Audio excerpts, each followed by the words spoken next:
The China housing market has been facing significant turmoil, often described as a collapse due to a series of economic challenges that have rocked the real estate sector. For decades, the housing market in China was seen as a key driver of its economic growth, with property development accounting for a significant portion of the country's GDP. However, in recent years, the market has become oversaturated, with an excessive supply of housing units and declining demand, which has contributed to a sharp downturn in the sector. This situation has been exacerbated by policy changes aimed at cooling off the overheated market, including restrictions on home purchases and tightened credit access for developers. One of the most notable signs of the housing market collapse has been the financial difficulties faced by major property developers, particularly Evergrande, one of China's largest real estate firms. In 2021, Evergrande defaulted on its debt, sparking fears of a broader crisis in the property sector. The company's collapse led to panic among investors and homeowners, as many feared that the ripple effects would spread throughout the Chinese economy. Evergrande's struggles have since been followed by other developers facing similar financial constraints, further undermining confidence in the market. The collapse of the housing market has had far-reaching consequences, not just for the real estate sector but for the broader Chinese economy. Housing is a crucial store of wealth for many Chinese citizens, and falling property prices have eroded household wealth, leading to reduced consumer spending. This, in turn, has weakened domestic demand, putting additional pressure on China's economic growth at a time when the country is already grappling with slower growth rates due to the lingering effects of the COVID-19 pandemic and ongoing trade tensions with the United States. A significant concern stemming from the housing market collapse is the potential impact on China's financial system. Banks in China have significant exposure to the real estate sector, both through loans to property developers and mortgages to individual homeowners. As property prices decline and developers struggle to meet their debt obligations, there are growing fears of a wave of defaults that could destabilize the banking system. To prevent a broader financial crisis, the Chinese government has implemented various measures to manage the fallout, including providing liquidity to struggling developers and encouraging banks to restructure loans. Firstly, thank you for watching, and don't forget to smash that like, subscribe, and notification bell for more global finance uncovered, as we continue to work hard and around the clock to always deliver and improve on our content for you. We would greatly appreciate your additional support by you clicking the like button, notification bell, and subscribe button and joining our channel's growth. Despite these efforts, the Chinese government faces a delicate balancing act. On the one hand, it is trying to prevent a complete collapse of the housing market, which could have disastrous economic and social consequences. On the other hand, it wants to avoid reigniting the speculative frenzy that led to the housing bubble in the first place. To achieve this, policymakers have been cautious in their interventions, opting for targeted measures rather than a full-scale bailout of the property sector. The collapse of the housing market has also exposed deeper structural issues within China's economy. For years, the country's rapid growth was fueled by an investment-driven model, with local governments relying heavily on land sales and property development to generate revenue. As the housing market has cooled, local governments have faced significant revenue shortfalls, which have limited their ability to invest in infrastructure and other public projects. This has raised concerns about the sustainability of China's growth model and the need for structural reforms to reduce the economy's reliance on real estate. The social impact of the housing market collapse has been equally profound. Many Chinese citizens who invested in property as a safe haven for their savings have found themselves facing significant losses as property values plummet.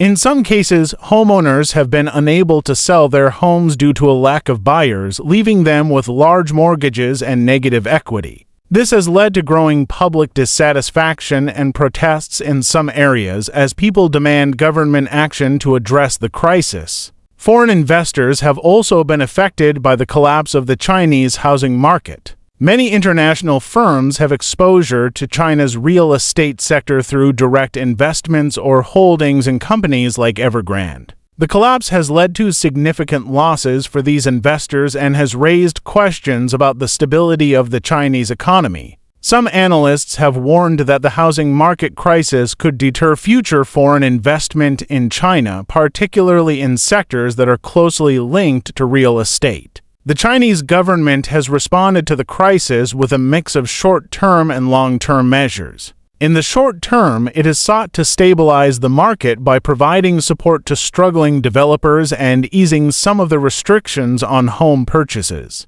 In the long term, however, the government is likely to pursue broader economic reforms aimed at reducing the country's dependence on real estate and promoting more sustainable forms of growth. This could include measures to develop other sectors of the economy, such as technology and green energy. The collapse of China's housing market represents one of the most significant challenges facing the country's economy in recent years. The crisis has exposed deep-seated vulnerabilities in the real estate sector and has raised questions about the sustainability of China's economic growth model. While the government has taken steps to manage the fallout, the road to recovery is likely to be long and fraught with uncertainty. How China navigates this crisis will have far-reaching implications, not just for its own economy but for the global economy as well. The housing market collapse in China continues to unfold, with the crisis expanding beyond just the developers and into the wider economy. As property prices continue to decline, the ripple effects are being felt by industries that are heavily tied to real estate, such as construction, manufacturing, and financial services.